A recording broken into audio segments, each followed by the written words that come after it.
Fala pessoal, tudo bem? Rafael Duarte aqui. Bom, seja bem-vindo ao RD Medicine Podcast. Esse é o primeiro episódio, me sinto muito feliz por isso. Eu quero estar com você aí quando você estiver dirigindo, quando você estiver malhando, caminhando na rua, tá? Esse episódio é sobre carreira internacional. A gente vai falar de residência médica nos Estados Unidos, de estágios, como fazer pesquisa nos Estados Unidos, como fazer pós-doutorado nos Estados Unidos, né? Falar também de inglês médico, falar dos steps. Vou trazer várias pessoas aqui convidadas com os mais diferentes backgrounds, né, que vieram para os Estados Unidos com diferentes objetivos, né, que vieram para os Estados Unidos para fazer Research Fellow, que vieram para fazer Clinical Fellow, pessoas que vieram para fazer pós-doutorado, depois quiseram voltar para o Brasil ou continuaram como pesquisadores, pessoas que vieram para fazer residência, assim como eu, né, e como que é esse caminho para a residência médica nos Estados Unidos. Então é um grande prazer estar aqui com você, vai ser muito produtivo, eu quero contribuir para a sua carreira e esse é um podcast de carreira internacional. Seja muito bem-vindo. Tá, Rafa, então fala pra gente, por que você decidiu ser médico nos Estados Unidos? Essa pergunta é boa, porque na verdade ela é complexa e ela é multifatorial, né? Cada um tem as suas principais razões, né? E tem umas razões que são até um pouco clichê, né? A segurança, desvalorização da medicina, mas eu vou abrir meu coração. Então, na verdade, eu não conhecia o USMLE, eu não sabia que isso era possível, né? A coisa não era tão divulgada. Eu simplesmente estava dando plantão no CTI, na Casa de Saúde de São José, no Rio, e aí eu conheci o Igor. O Igor era meu amigo. Ele é o meu amigo e a gente, inclusive ele vai ser o primeiro entrevistado aqui no podcast, no RD Medicine, e ele estava passando pelo processo. E na primeira vez que ele me falou o que eu tinha que fazer, né, para me tornar médico aqui nos Estados Unidos, eu achei que não era para mim. Primeiro que eu não falava nem inglês. Aí ele falou, não, você tem que fazer uma prova de 8 horas, depois você tem que fazer uma prova de 9 horas, e depois você tem que fazer entrevista, e você tem que fazer isso, fazer aquilo, tem que conseguir carta de recomendação. Eu falei, meu Deus, isso não é pra mim, isso é pra gênio e tudo mais. Mas algumas coisas estavam acontecendo na minha mente, no meu coração, né? Minha esposa, a gente tinha acabado de ter uma filha, a Rafaela.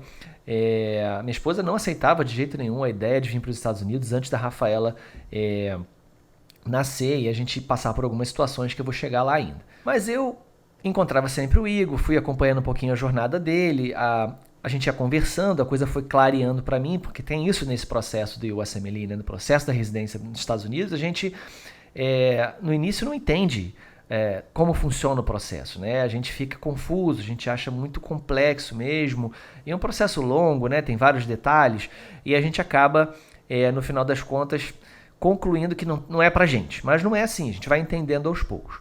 Né? E aí eu decidi, bom, vou comprar o First Aid, vou comprar o livro, vou dar uma olhada e tudo mais.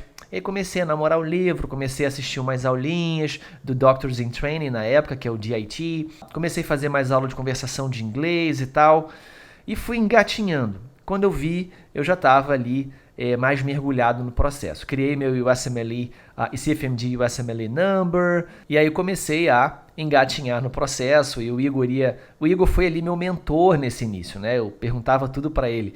Esses dias eu achei uma foto, porque a gente estava almoçando junto, e aí tinha um guardanapo do restaurante escrito NBME, porque ele estava falando para mim sobre os simulados oficiais que a gente faz antes da prova, e eu não sabia. Aí ele escreveu, não, eu vou escrever aqui para você. É isso aqui, ó, NBME.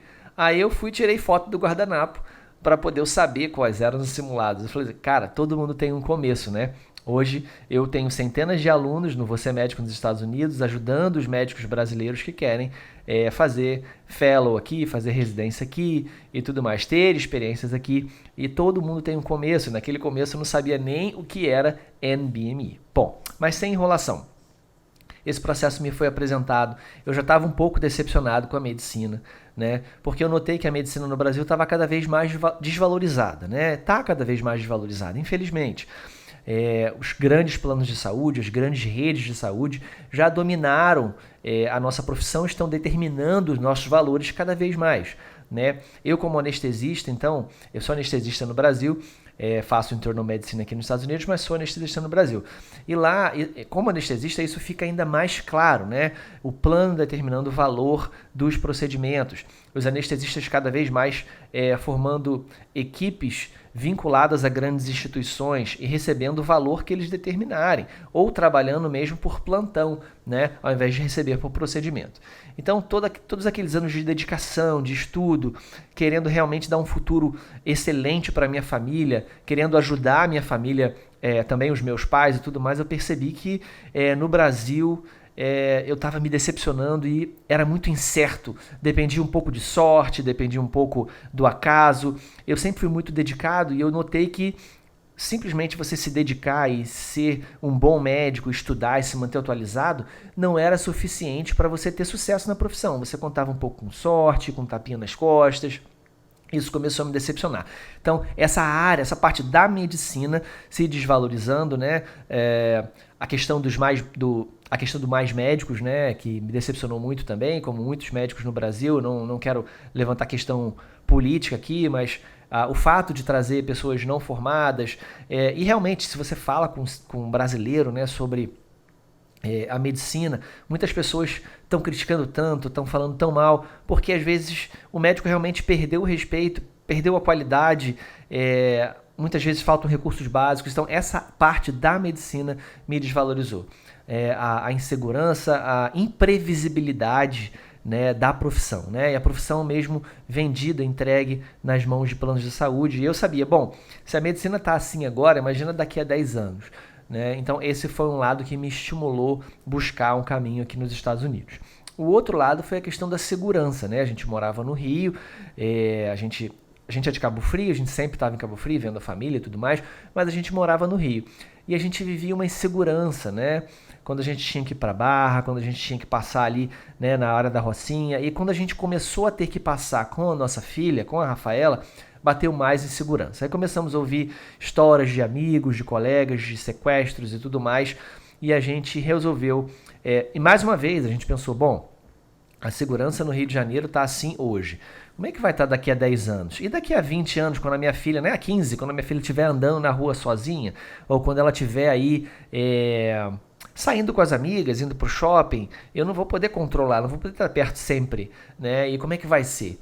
Então eu decidi, e aí a minha esposa também, a Ruth, entrou nessa empreitada comigo, né? Que é uma empreitada familiar, principalmente se você tem filhos, se tem esposo, tem família, você tem que decidir com todo mundo junto. Então foi por isso, por uma questão de desvalorização da medicina e de insegurança, junto também, né, uma questão pessoal de acreditar que existe um propósito maior, um propósito de Deus para que eu esteja aqui, né, essa fé que não é compartilhada com todos, né, mas eu falando, abrindo o meu coração em termos das minhas causas, eu acredito que eu estou aqui vivendo uma experiência de crescimento que o Senhor, que Deus provocou, né, permitiu que isso acontecesse também, tá bom?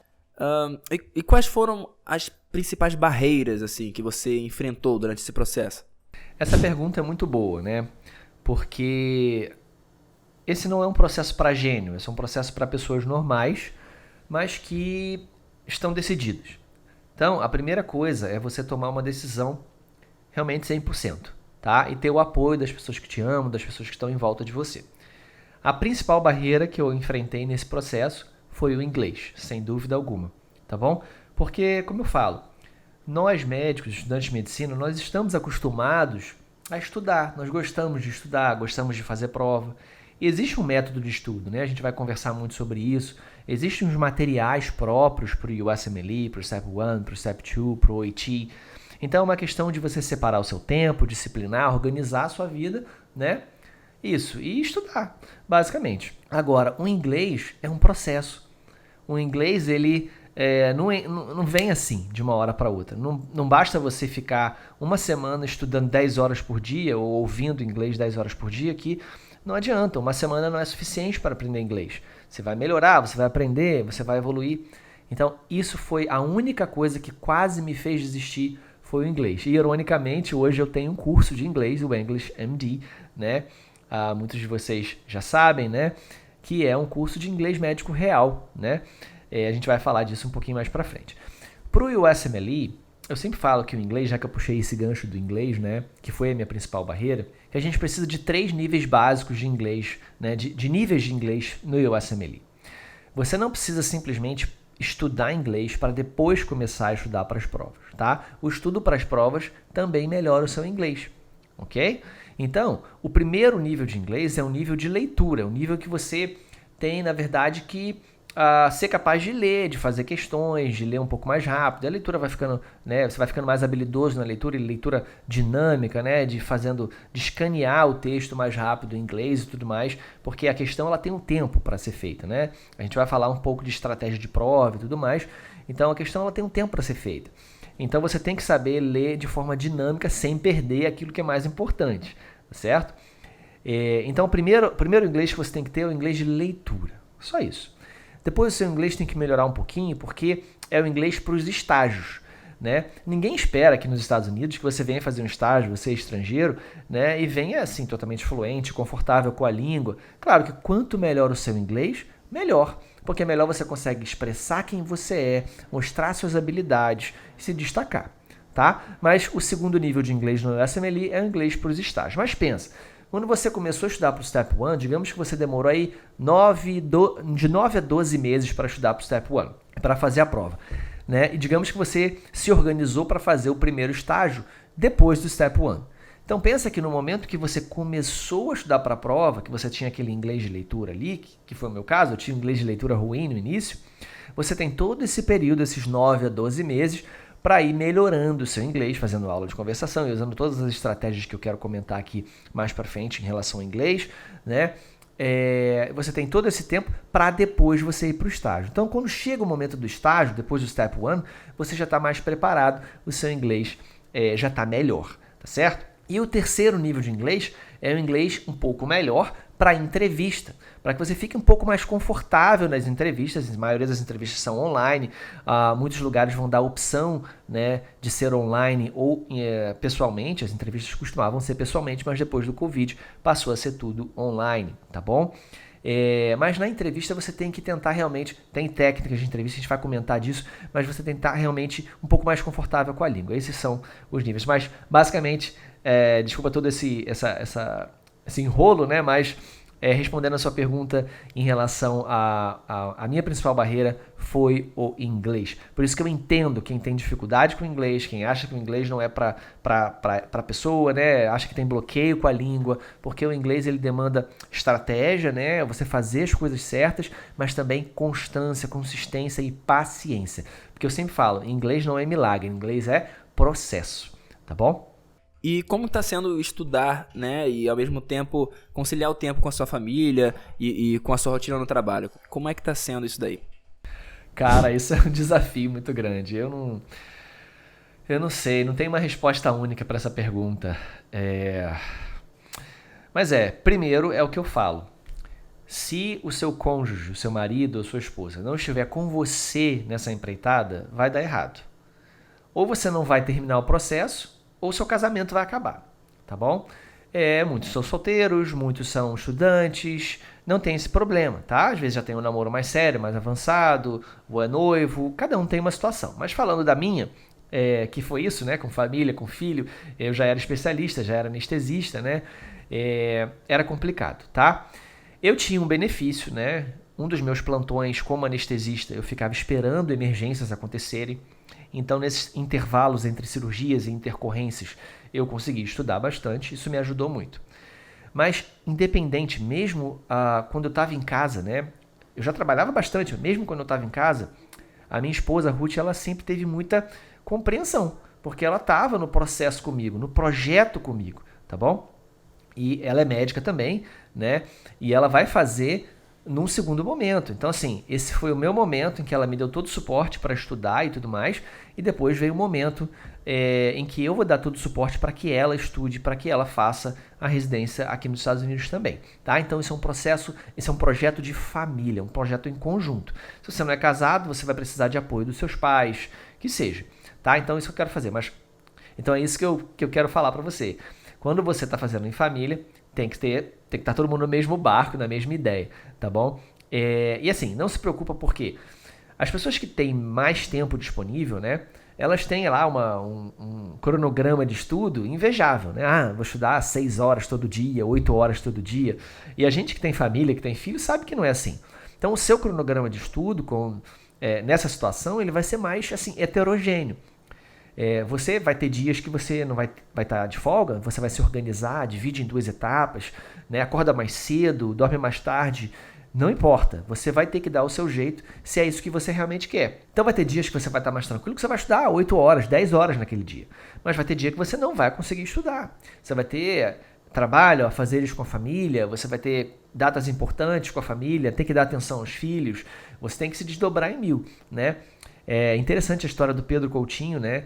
Que é meu amigo, vai vir aqui com certeza conversar com vocês nesse podcast também, mas a gente teve uma reunião com os alunos do Você Médico nos Estados Unidos agora, há pouco tempo, e ele estava contando, né? Ele já era neurocirurgião no Brasil e operava bastante.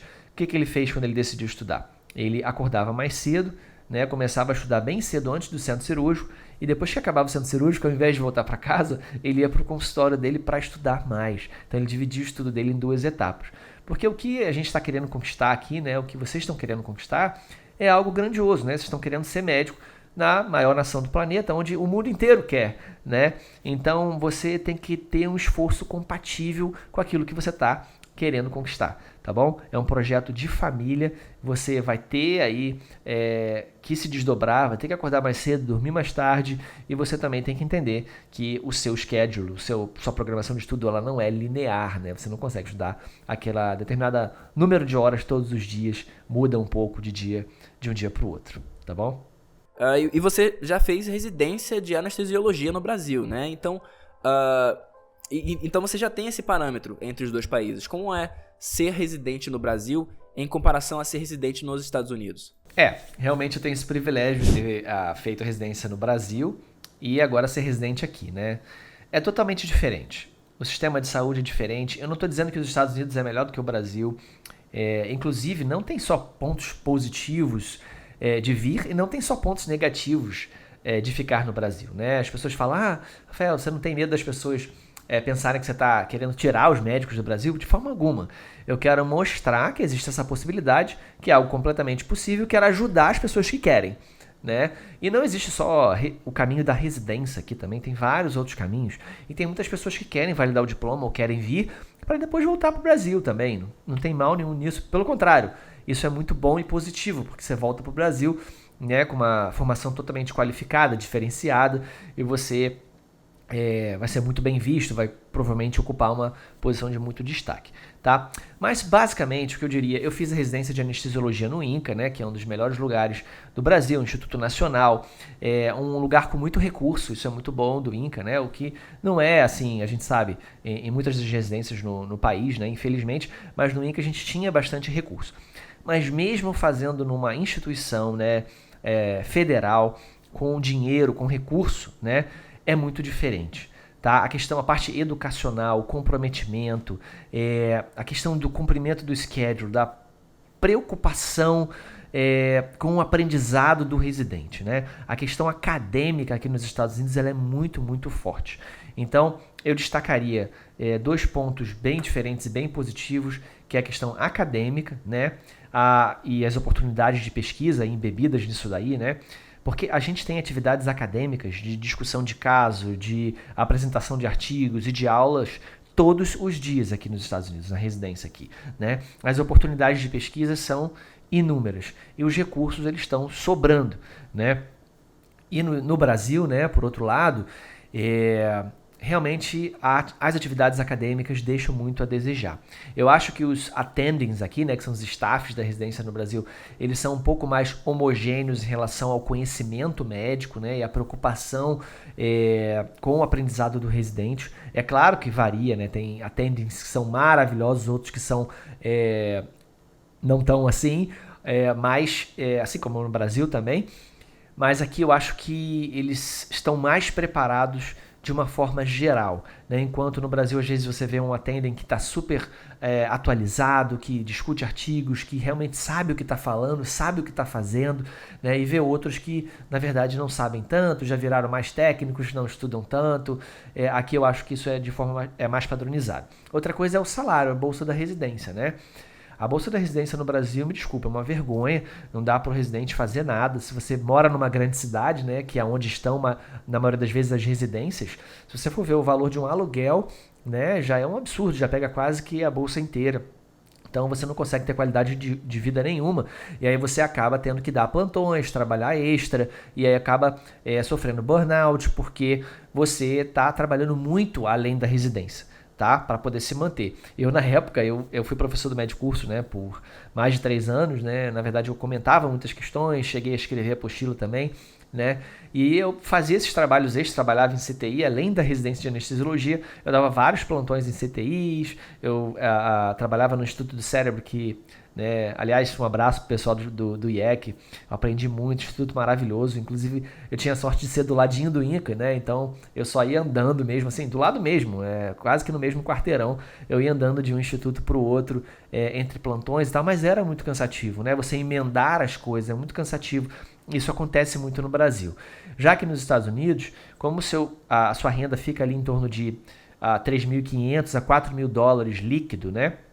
Dependendo do lugar que você mora, onde você tem um custo de vida menor, você consegue viver muito bem. É claro que, para quem tem família, para quem tem filhos, acaba ficando um pouco mais apertado, tá? Mas para quem é sozinho, né? Para quem vem para fazer residência, só você tem que usar o dinheiro só para se manter, aí fica bem tranquilo, você consegue viver de forma bem confortável, tá? Então eu destacaria essas diferenças aí entre a residência no Brasil e nos Estados Unidos. Outra coisa também interessante é que no Brasil você faz a residência, você está se capacitando, está fazendo residência e você meio que não sabe como vai ser o seu futuro. Isso me dava uma angústia, né? Já que nos Estados Unidos existe um padrão, entende? Quando você está fazendo sua residência, eu vejo os meus R3, né? Eles estão acabando a residência, vamos dizer, 1 ano, 6 meses antes de acabar, eles já estão com contratos fechados, os salários têm uma certa padronização, né? Ninguém ganha menos de um determinado piso ali, os empregos ficam indo atrás deles, né? Eles selecionam para onde eles querem ir, né? Muitos já compraram casa, já fecharam contrato antes de acabar a residência, então isso dá uma paz, sabe? Quando você tá ralando, tudo bem, você tá trabalhando pesado, mas por algo que você sabe que o resultado é certo. Como é que funciona a validação do diploma? Você consegue dar uma visão geral pra gente? Com certeza. Assim, tentando dar realmente uma visão geral, não entrando em muitos detalhes, né? Até porque a gente vai ter muitos momentos aqui no podcast e no canal do YouTube, no Instagram, para falar de tudo, né? Junto com as pessoas entrevistadas aqui também, né? Mas eu diria que o processo, ele é, de forma geral, dividido em 2 etapas. É a etapa das provas, que é uma etapa que só depende de você, né? Uma etapa mais, assim, objetiva, é sentar, estudar e fazer a prova. Porque uma vez que você concluiu as provas, o Step 1, Step 2, né? O Step 2 CK e o OET, né? Você sentou, você estudou, você se preparou, fez provas, você se torna médico nos Estados Unidos. Você validou o seu diploma. É o que a gente chama de ECFMD Certified. Você pegou o seu ECFMD Certificate. ECFMD é o órgão aqui nos Estados Unidos que toma conta dos IMGs, que são International Medical Graduates. Ok? Todo mundo que fez medicina fora dos Estados Unidos, você pode até ser americano, você pode ter cidadania, você pode ter green card, mas você fez medicina fora dos Estados Unidos, você é um IMG. Claro, se você é cidadão americano, se você tem green card e você fez a residência ou a faculdade fora, você é considerado um US IMG. Já se você precisa de visto, né, se você não tem green card, não tem cidadania nem nada, você é um non-US IMG, ok? Então, se você é um IMG, ok? Seja non-US ou seja US IMG, não importa, o ECFMD vai tomar conta de você. E aí você fez essas provas, o ECFMD fala, você está certificado. Manda para sua casa um certificado maravilhoso e muito esperado, você é médico nos Estados Unidos. Só que aqui nos Estados Unidos, diferente do Brasil, você precisa fazer residência para exercer a profissão médica, né? Muitos médicos que se formam fora, né, fazem as provas, se tornam ECFMD Certified e vêm para os Estados Unidos trabalhar em outras áreas. Eles podem trabalhar com pesquisa, na indústria farmacêutica, tem outras opções. Mas se você quiser exercer a medicina, vem para a segunda etapa geral do processo, que é a conquista de vaga da residência. Tá bom? Então, resumindo, ganhar o seu certificado, validou o diploma médico. Segunda coisa, conquistar a sua vaga de residência. É outra coisa totalmente separada. Para conquistar a vaga de residência, você tem que aplicar no ERAS, né? Aplicar por quê? Antigamente, né, antes de existir o ERAS é uma central de aplicação, onde há uma padronização de currículos ali. Você só alimenta suas informações no ERAS, no sistema, um site, tá bom? Só isso. Ali você alimenta o seu currículo, de forma que todos os currículos ficam padronizados, as suas notas vão para ali, tudo vai para ali. Porque antigamente, os aplicantes eles tinham que mandar até por correio, né? Ou por e-mail, por correio, para cada programa. Isso é uma coisa muito trabalhosa. Imagina você é um programa de residência, você recebendo informações despadronizadas de todos os lados. Por isso que existe o ERAS. Ali no ERAS, você simplesmente alimenta a sua carta de recomendação, o seu personal statement, que a gente vai falar, uma redação sobre você mesmo, as suas notas estão ali, né? Então, os programas têm acesso a tudo, a sua foto, tudo mais, de forma padronizada. Então, o processo, de uma forma geral, é isso.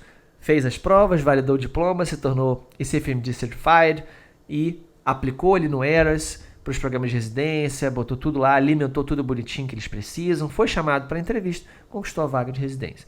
Então, um overview do processo é basicamente esse. Uma pergunta que vem na cabeça de muita gente quando pensa em fazer a residência nos Estados Unidos é a questão do valor, né? E o processo para fazer tudo isso é muito caro? Eu não vou mentir que é caro, sim, mas não se assuste, porque você não vai pegar... O processo ele vai custar ali em torno de 20 a 30 mil dólares, mas você não vai pegar 20 a 30 mil dólares e vai pagar, né? Não é assim.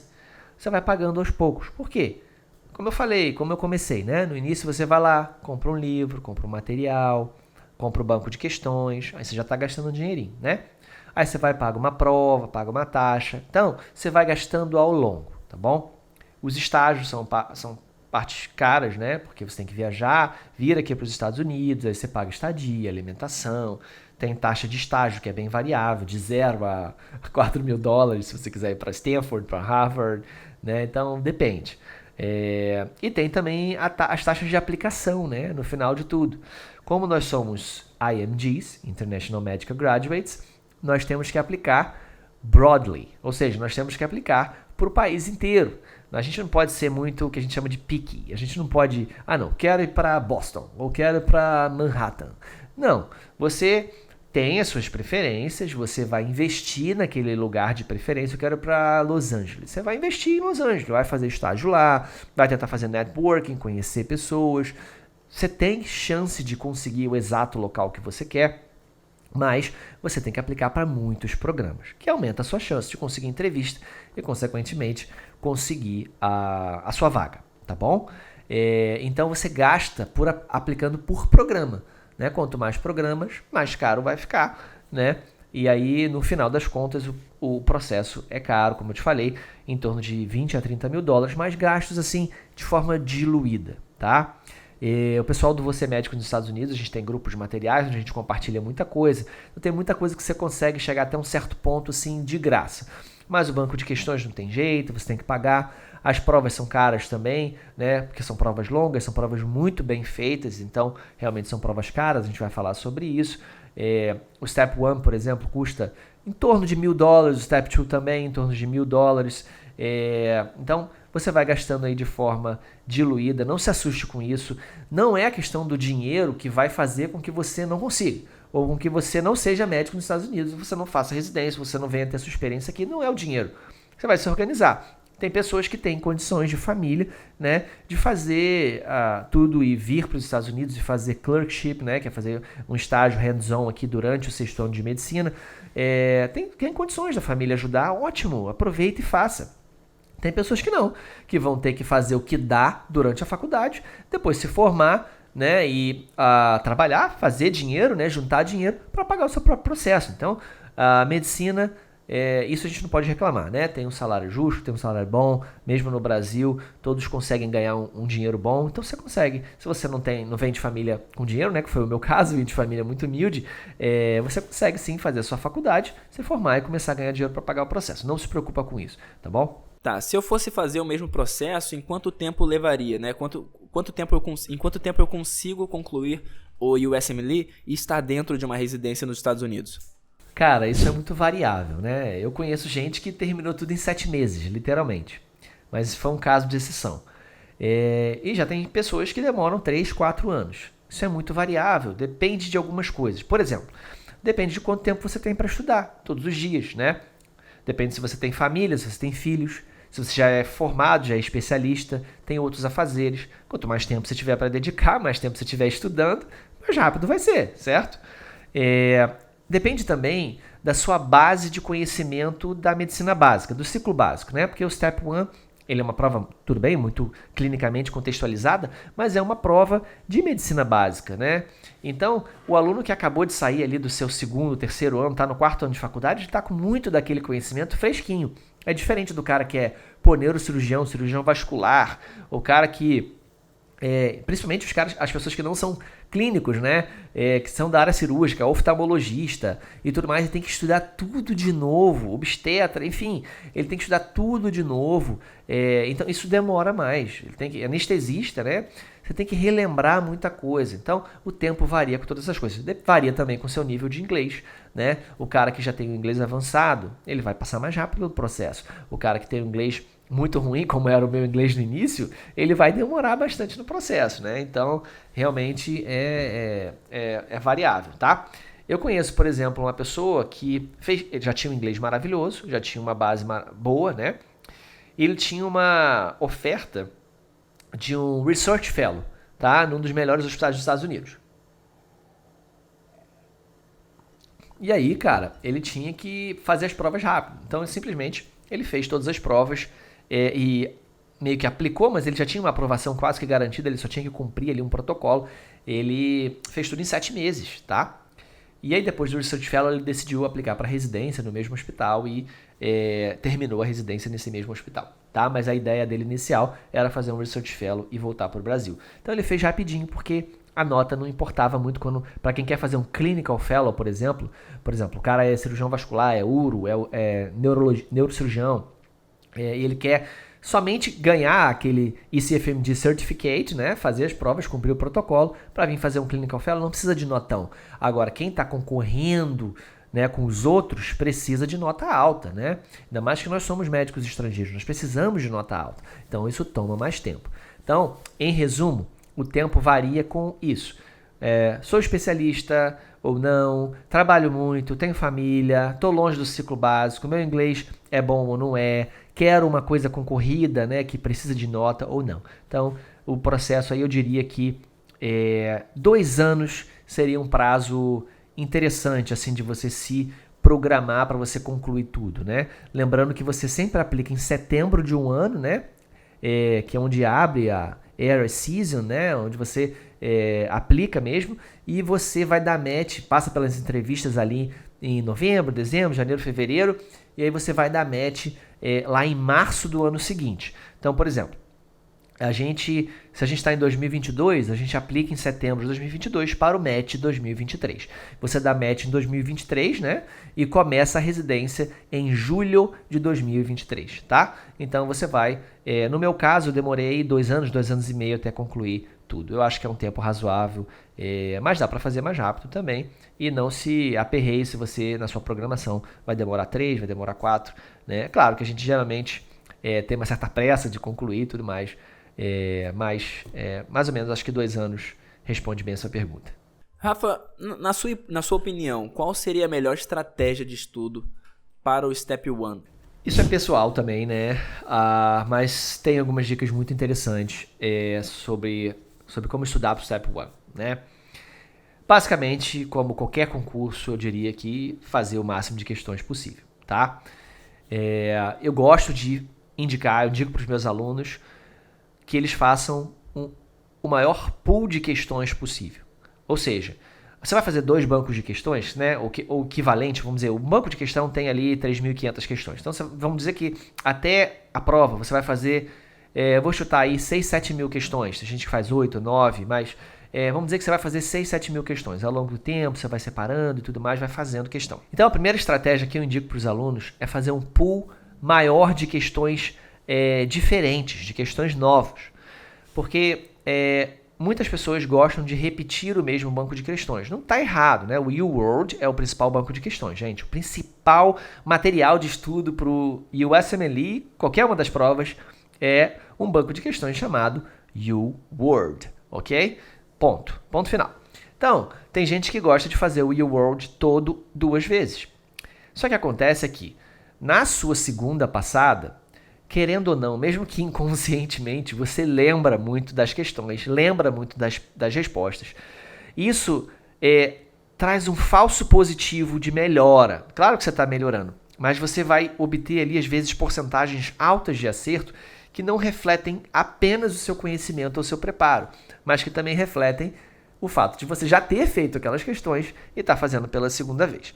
Então, primeira estratégia que eu indico para meus alunos, aumentar o pool de questões, começar fazendo com Emboss, né, que é um material maravilhoso de estudos, e depois fazer o simulado do Emboss, o Self-Assessment, e evoluir para o UWorld. Primeira dica que eu daria em termos de estudo é essa, tá? Você vai fazer um estudo, vamos dizer, em círculos, né? Porque geralmente, né, na nossa cabeça médica, o que a gente faz? A gente quer adquirir o conhecimento para depois ser treinado, tá certo? Mas no USMLE não funciona dessa forma. Então, não pegue videoaulas e livros e fique lendo e adquirindo todo o conhecimento para depois você começar a fazer questões, né? Vamos dizer que você está começando no Emboss, está seguindo a minha orientação, né? Não faça isso, porque você vai demorar muito tempo, tá? E o banco de questões, aqui nesse caso, ele é um material de estudo. Ele serve como se fosse um livro. Ele não está simplesmente ali para te avaliar. A sua primeira passada no banco de questões, quando você está começando, ele na verdade é um tempo de estudo. Esse na verdade é um tempo de estudo, não é um tempo de autoteste. Então você pode fazer as questões ali separadinho por assunto, né? Vamos dizer que você está lendo o First Aid, eu vou falar dele, é o principal livro, né? Você está lendo patologia, né? Se você está lendo patologia, faz só questão de patologia. Se está lendo cardiologia, faz só questão de cardiologia. Mas você tem que fazer um estudo em círculos. Você já começa fazendo questões. No início também, não se preocupa tanto com o tempo, né, de fazer ali as questões timed, porque você tem em média 90 segundos por questão, 90 segundos por questão na prova e tal. Você vai ter que se treinar em relação ao tempo mais para frente no seu estudo, mas no início não precisa se preocupar com isso, né? No início também você vai ter que fazer mais de forma randômica, né? Você vai ter que fazer todos os subjects, né? Os assuntos meio que misturados, porque na prova vem misturado, né? Então na prova você tem que levar o tempo em consideração e você tem que fazer de forma misturada, mas ser mais para frente. No início, fazer ali tudo certinho, dividido por assunto, não se preocupando com o tempo, usar o banco de questões como material de estudo no início e não de autoavaliação. Então essa é a minha principal dica de estudo. Outra coisa é o Anki. Tá? A gente vai falar muito de Anki, a gente fala muito de Anki porque o Anki é uma ferramenta incrível de flashcards que te apresenta as cartas de uma forma inteligente. É um aplicativo, né? Um sistema, um software criado para vencer a curva de esquecimento, tá bom? Porque a gente tem que aprender muitos nomes, muitos detalhes, entendeu? São muitas coisas para se memorizar, né? Reações, enfim, é muita coisa, né? E quando você estuda, quando você vê uma aula, quando você lê, você esquece aí 80% em horas, tá? Então, o Anki, ele vem justamente para te reapresentar essas informações de forma espaçada, de modo que ele vai te mostrar aquilo que é mais difícil para você, ele vai te mostrar de forma mais frequente. Aquilo que é mais fácil, ele vai te mostrar de forma mais espaçada. Assim que funciona o Anki. Então, desde o primeiro dia de estudo, você vai fazer Anki. Você vai desbloqueando cartas por assunto e vai mantendo elas desbloqueadas, tá? Eu vou te ensino, né, como fazer isso, ensino para os meus alunos e tudo mais, né? Então, em resumo, estratégia de estudo para o Step 1. Anki desde o primeiro dia. Banco de questões, fazer questões desde o primeiro dia. Aumentar o pool de questões novas, né? Usando 2 bancos de questões diferentes. Aí eu indico o Emboss e o UWorld, ok? Fazer questões desde o primeiro dia.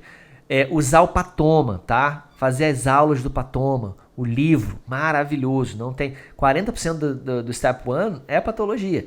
E o Patoma é uma das pessoas mais didáticas que eu conheço, né? O curso é maravilhoso, o custo-benefício é gigantesco.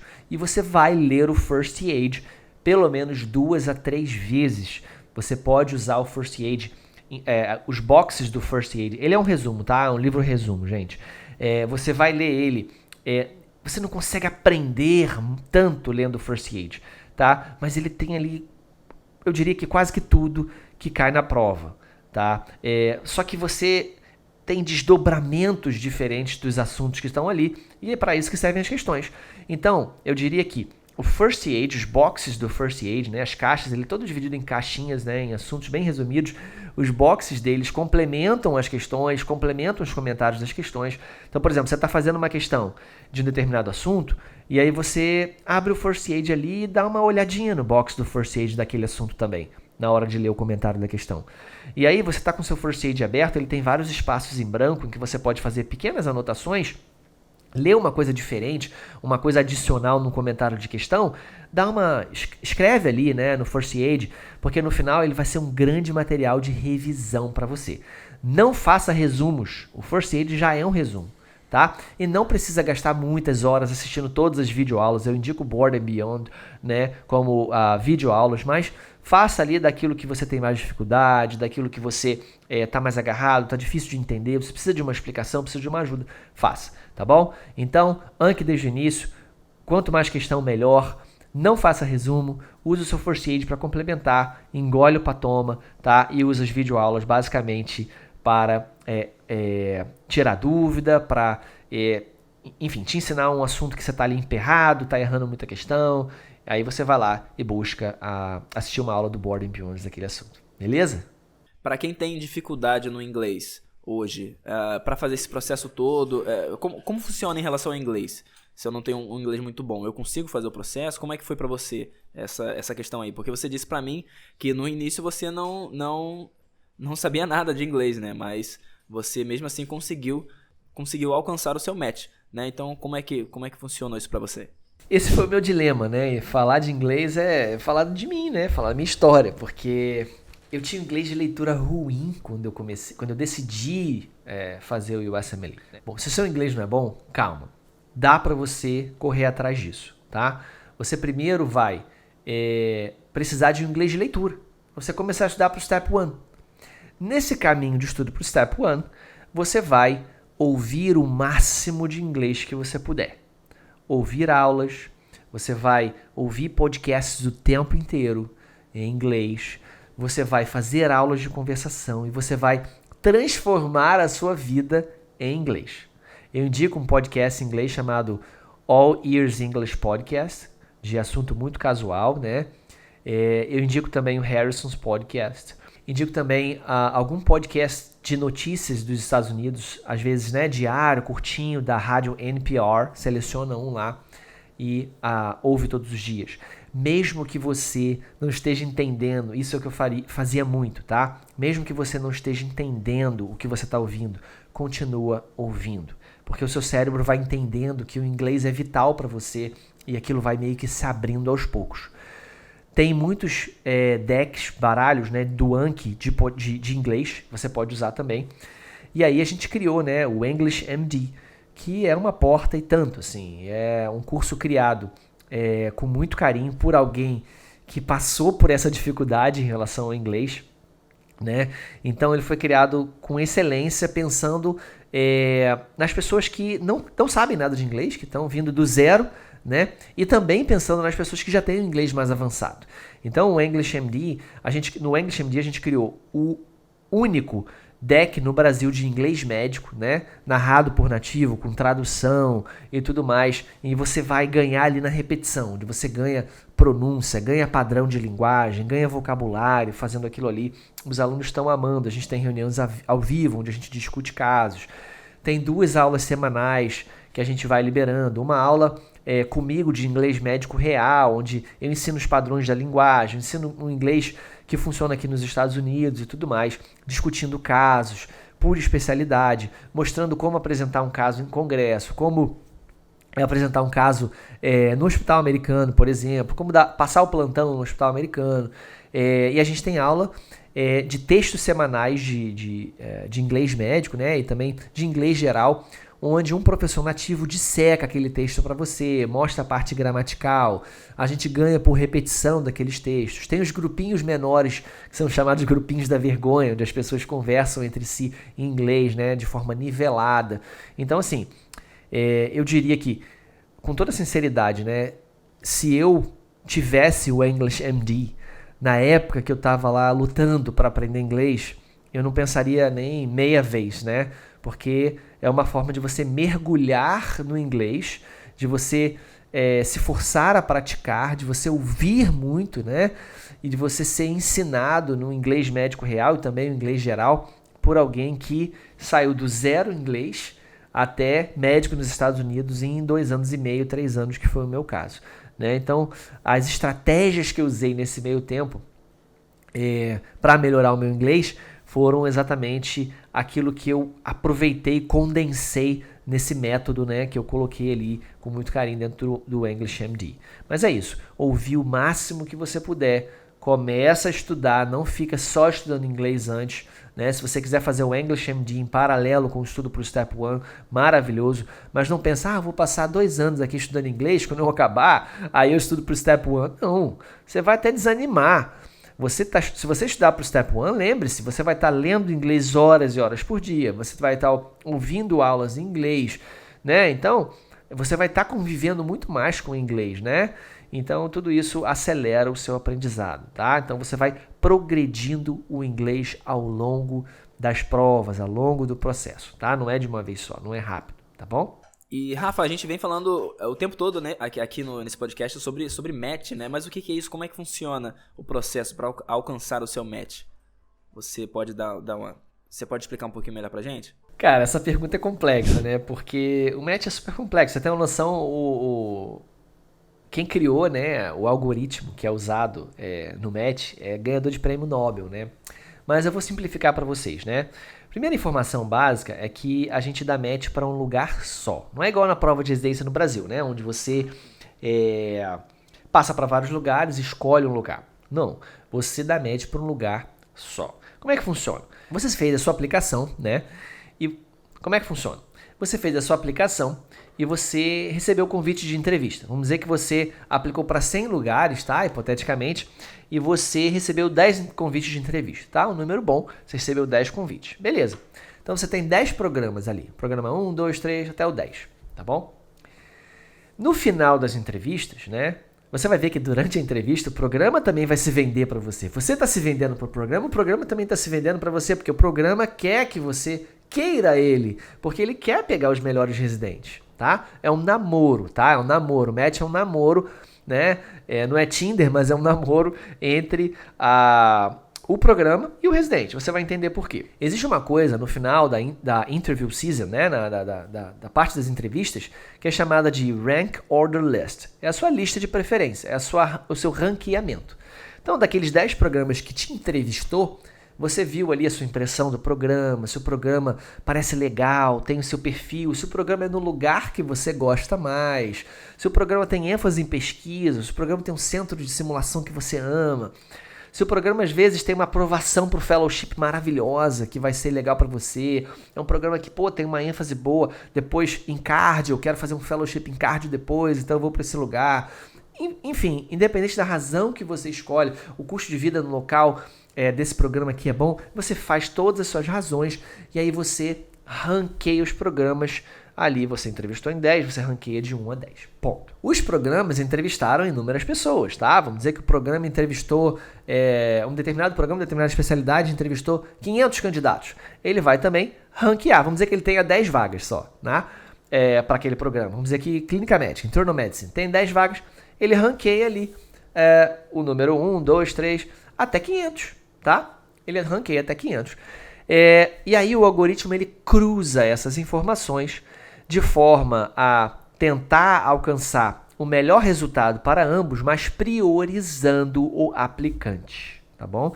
Então é como se o algoritmo olhasse primeiro para a sua lista de preferência e depois para a preferência do programa, de forma que acontece o match, ou seja, você dá match para fazer residência médica em um único local, tá Tá bom? Então, quando você assina e certifica a sua lista de preferência, sua lista de ranqueamento, você está assinando um contrato com a instituição que você dará match. Você é obrigado a assumir aquela vaga, tá bom? É basicamente isso. É claro que, por exemplo, pensa comigo, se você quer ir para o Hospital 1, né, que é o hospital que você botou ali no topo da sua lista, e aí, só que o Hospital 1 não te colocou entre aquelas 10 vagas que ele tem, né?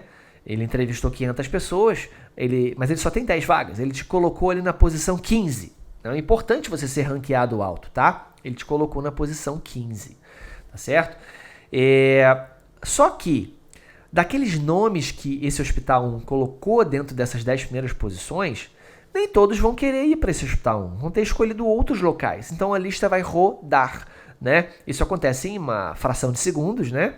A lista vai rodar e vai descendo na lista daquele Hospital 1 até chegar na posição 15, que era você. Então você inicialmente não estava nomeado entre as 10 vagas daquele Hospital 1, que é a sua preferência, né? A sua decisão número 1 era aquele hospital, sua preferência máxima. Você não estava nomeado entre os 10 primeiros, mas você acabou conseguindo ir para aquele hospital, porque quem estava nomeado lá não quis, ou pelo menos 5 não quiseram, de forma que a lista rodou e te alcançou, tá bom? E aí você deu match lá, beleza? Pensa comigo, se o último hospital da sua lista, vamos dizer, você tem 10 entrevistas, você botou a sua última preferência lá, o número 10, se você estiver listado dentro do número de vagas dele, digamos que você não deu match em nenhum desses 9 lá em cima, mas só que o seu hospital 10, né, o hospital de 10ª preferência, vamos dizer que ele tinha lá 5 vagas para clínica médica, e ele botou você lá na posição 3. Se ele botou você lá dentre as vagas dele, então você vai dar match naquele hospital. Então, o match ele é inteligente, ele tenta beneficiar ambos, programa e aplicante, mas ele beneficia, graças a Deus, o aplicante. Beleza, gente? E para quem já é estudante de medicina, já sabe que quer fazer residência nos Estados Unidos, qual seria a melhor estratégia? Esses para mim são os grandes privilegiados, né? Quem é estudante de medicina é privilegiado, porque tem uma coisa chamada tempo ao seu favor e tem uma coisa chamada faculdade ao seu favor. A faculdade está te ensinando ali, os professores estão te ensinando no seu dia a dia coisas que você vai usar na prova, diferente de quem já se formou um tempão e tem que correr atrás do prejuízo, tá? O que eu indico? Você está no início da faculdade, eu indico que você compre o Emboss. Não simplesmente o banco de questões, que é uma coisa mais cara, mas o acesso à biblioteca do Emboss. É fantástico. Eu não ganho nada para fazer essa propaganda, tá? Eu não sou embaixador do Emboss. Eu faço propaganda porque é fantástico e o custo-benefício é maravilhoso, tá? É Emboss, ou alguns chamam de Emboss, né? Tem 2 S's no final. Por quê? Ali você tem qualquer tema, desde a área básica quanto parte mais clínica. Tem lâminas, tem imagens, e aí as lâminas, as imagens, eles destacam ali o que está alterado, tira e bota o sombreamento para te mostrar o que está alterado. Tem quiz, tem como você pegar tabelas e encobrir a tabela para você meio que tentar lembrar o que está ali naquela tabela e depois você ir liberando a informação. É algo assim impressionante, muito bom mesmo. Então eu indico que você estude para a faculdade, para as matérias da faculdade, usando o Emboss, né?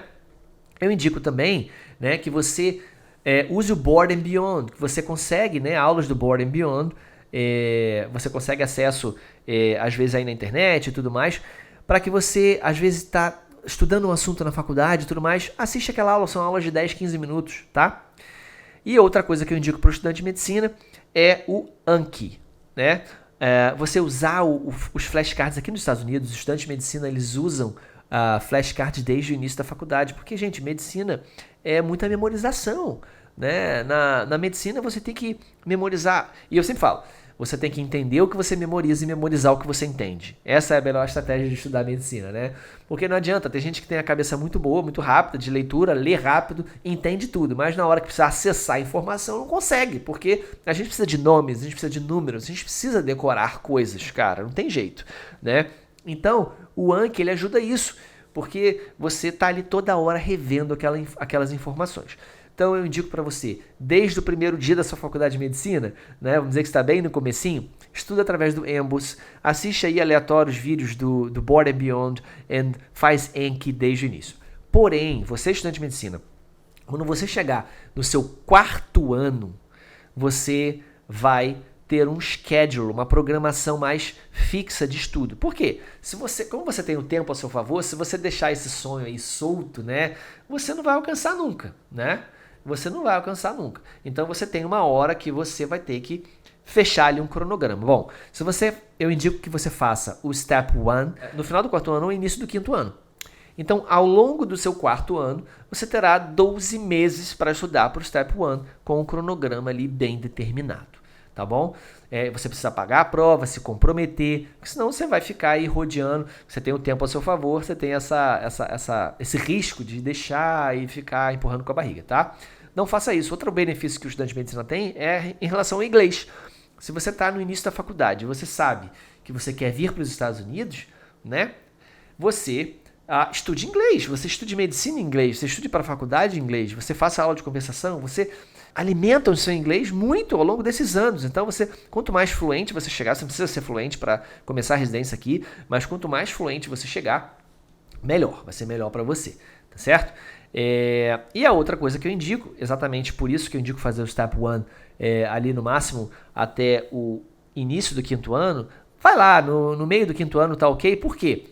Porque no 6º ano, no seu último ano, você pode fazer uma coisa chamada clerkship, você que é estudante de medicina, que é você vir para os Estados Unidos, ficar, por exemplo, 1 mês, 4 semanas, funcionando aqui como um estudante de medicina americano, como um interno americano, numa experiência chamada hands-on, né, que é onde você toca no paciente, você faz notas, você participa dos rounds, você examina o paciente, você passa casos, você é mais um estudante de medicina dentro ali. Então, isso é maravilhoso para o seu match, fortalece muito o seu match, você ganha cartas de recomendação mais fortes, mais pessoais, né? E conta como USC, né? Que é United States Clinical Experience, porque o Observership não conta oficialmente como uma UC, né? A UC é Clerkship, né? Então, esse é o caminho, né? É a path que eu indico aí para o estudante de medicina.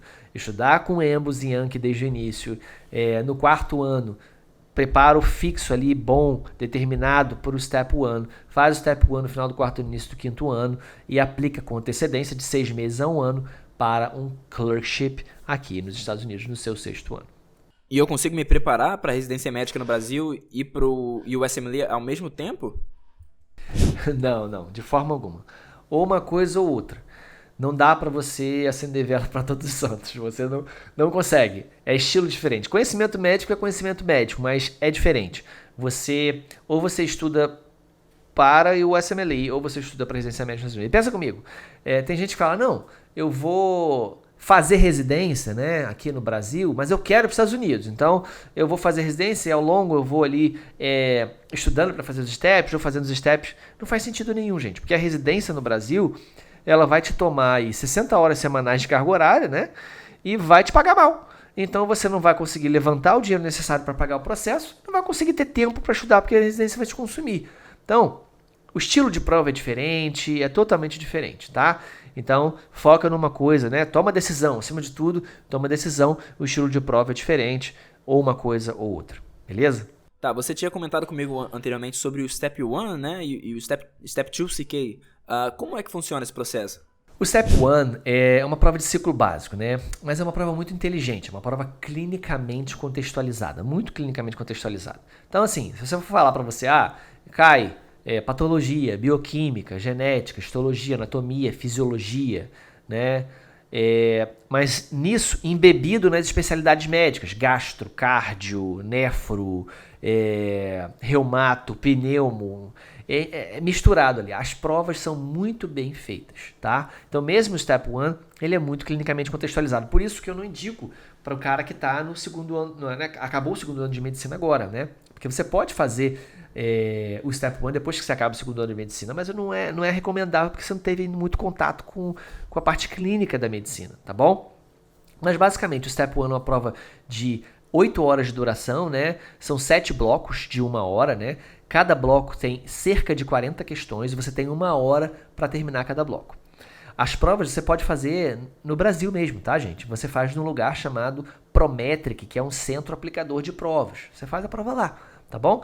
E aí você tem ali 7 blocos quando você abre um bloco, você não pode parar no meio. Você tem 1 hora, o relógio está rolando, né? E você tem 1 hora para fazer 40 questões. Então você tem ali uma média de 90 segundos por questão. Tem questão bem curtinha, que você vai fazer em menos, tem questão mais longa. Então uma média, tá? De 90 segundos por questão.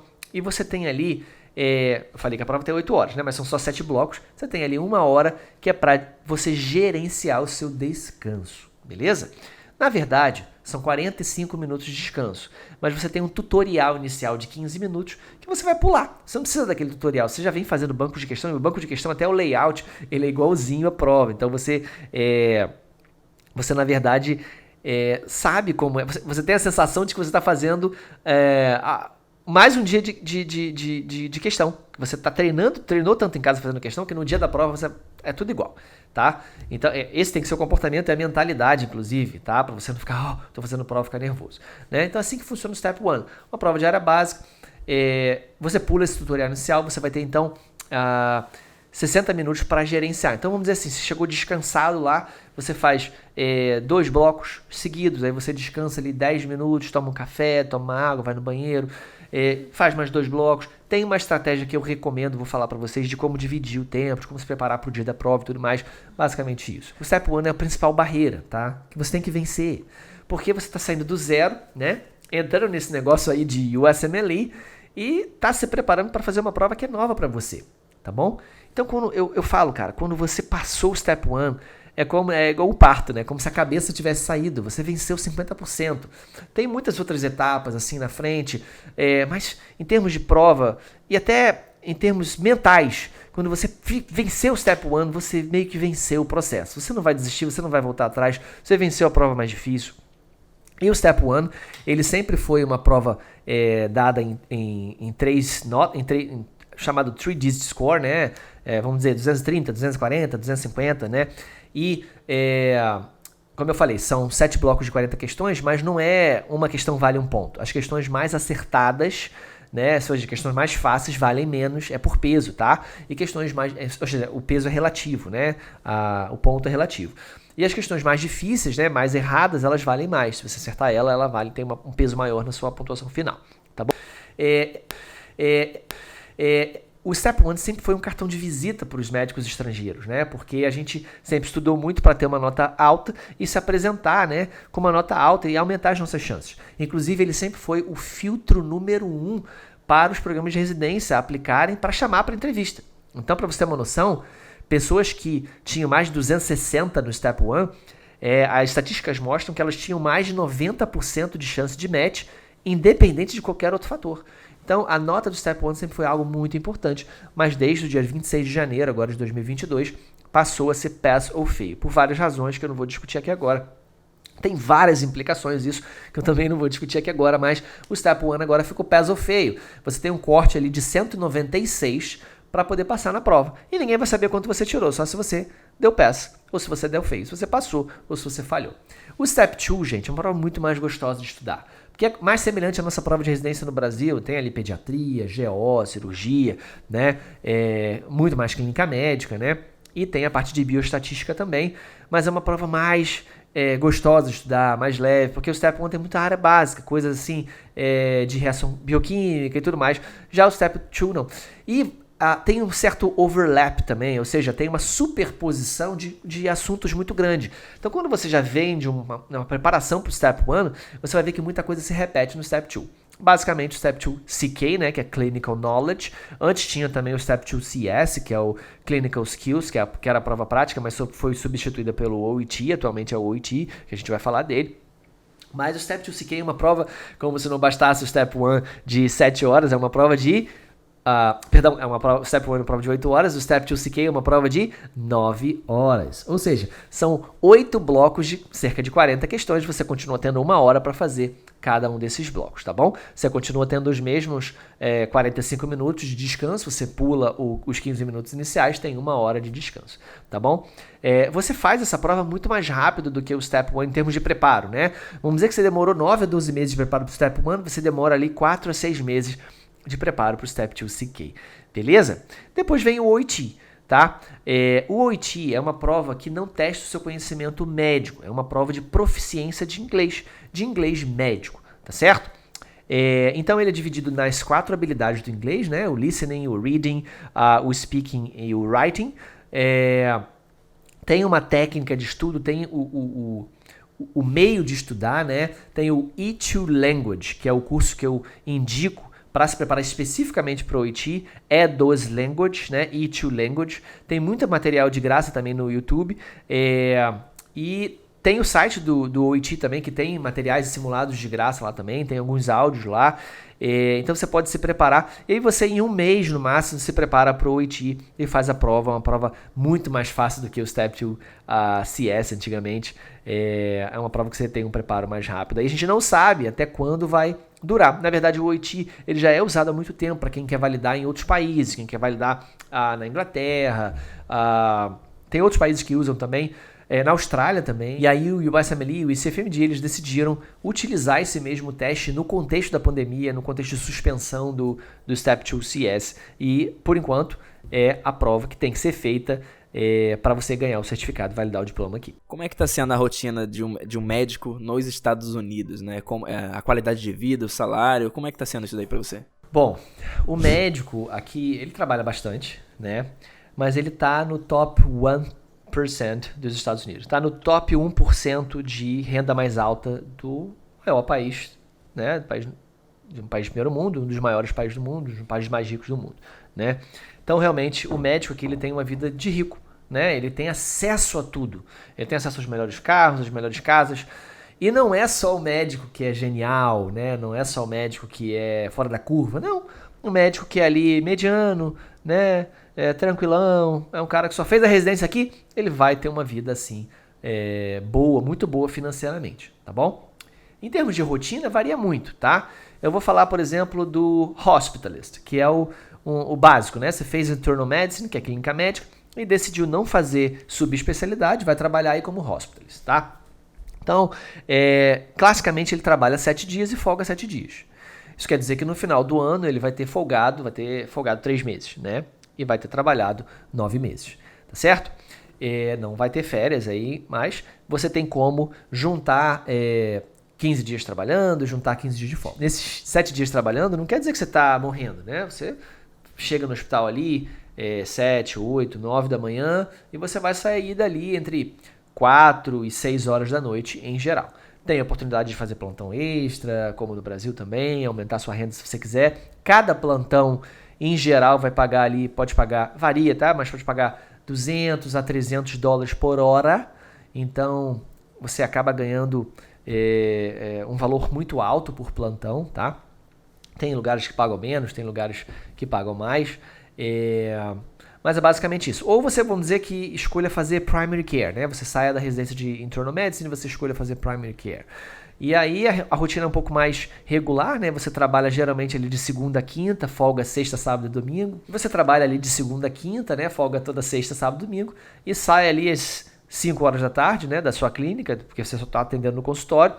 E vai para casa, tá? E aí você tem, normal, férias e tudo mais, porque o seu horário é mais regular, de segunda a quinta ali, geralmente, né? O salário, geralmente, vamos falar do básico, né? Do piso, vai gerar em torno ali líquido de 15 mil dólares por mês, o que tem um potencial de compra assim, gigantesco. A gente fala aí por ano, 250 mil dólares ano, né?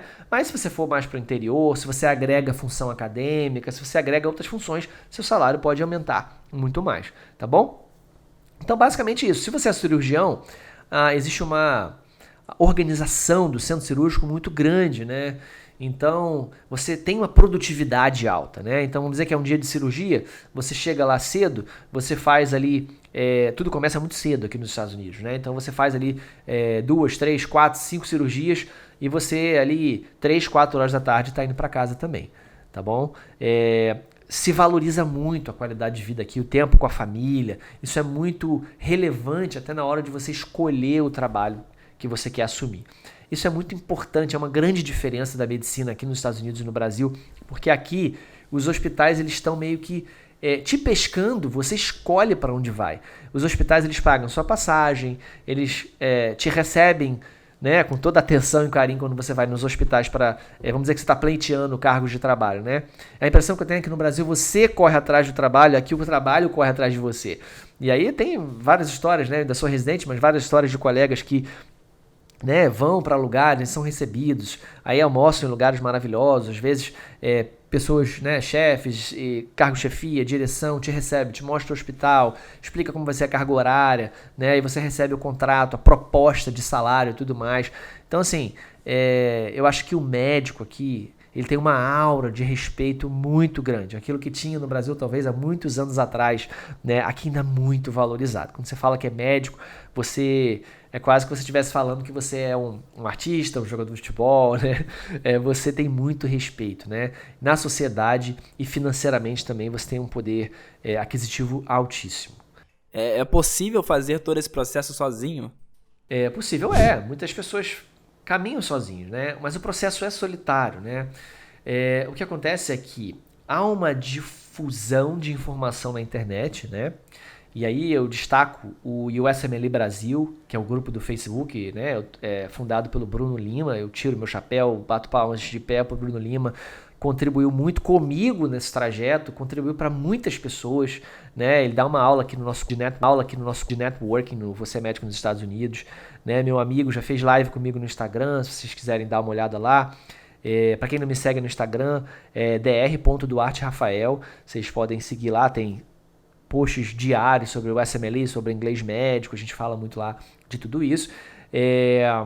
Mas o Bruno Lima, então, tem o USMLE Brasil, as pessoas compartilham experiências, tiram dúvidas, só que acaba que você se sente sozinho, é solitário, porque você fica garimpando informação. Por isso é muito interessante você ter um mentor, né? Você escolher alguém que fez o processo todo, né? E que tem a bagagem para te mostrar. Porque essa pessoa vai te livrar de vai te livrar de gastos desnecessários, vai te ajudar com as cartas de recomendação, com personal statement, com as entrevistas, com estratégia de estudo, né, com motivação. Então é isso que eu faço, é isso que eu ofereço para os alunos do meu curso VIP, né, do Você Médico nos Estados Unidos. A gente criou um grupo grande ali de networking forte, onde a gente faz reuniões ao vivo, a gente tira dúvida um do outro, a gente revisa os materiais de aplicação. Eu criei para eles um cronograma diário de estudo, né, para o Step 1, onde eles têm tudo que eles têm que fazer no dia 1, no dia 2, no dia 3, no dia 50, no dia 60. Tudo certinho, né, do passo a passo que ele tem que seguir, né? Isso faz com que a coisa fique muito mais organizada. E eles têm confiança em mim, né? E você ter confiança no mentor que passou por tudo isso, né? É como se fosse um espelho, né? É aquela pessoa que te inspira, é aquela pessoa que passou por tudo isso, então ela pode te mostrar o caminho e encurtar o caminho para você.